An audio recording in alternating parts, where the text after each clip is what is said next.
বিকেল বিকেল আমার বাড়িতে চলে আসলো ডোসা আর ইডলি।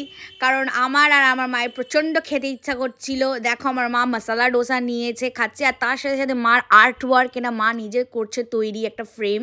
সো মা খাচ্ছে আর করছে, প্লাস আমি বাগজির জন্য একটুখানি ইডলি নিয়েছি। সো ও দেখো ইডলি ভাত খেতে ঘন্টা খানেক, কিন্তু এই ইডলি এইসব খেতে ওর 5 সেকেন্ডও লাগে না, লাইক উইদিন আ সেকেন্ড মিটে যায়।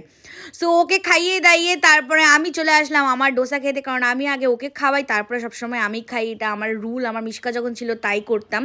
সো আমি প্লেন ডোসা নিয়েছি, আমার প্লেন ডোসা খেতে ভালো লাগে। অ্যান্ড দেখো আমি কত মজা করে খাচ্ছি, আমার ভালোও লাগছে।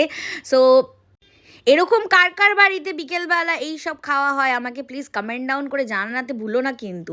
তো মায়ের থেকে একটুখানি আলু নিয়ে নিয়েছিলাম মশলা ডোসার, ওটাও টেস্ট করে দেখলাম, ওটাও সত্যি খুব সুন্দর হয়েছে। এরকম ভিডিও আরও দেখার জন্য সাবস্ক্রাইব করো।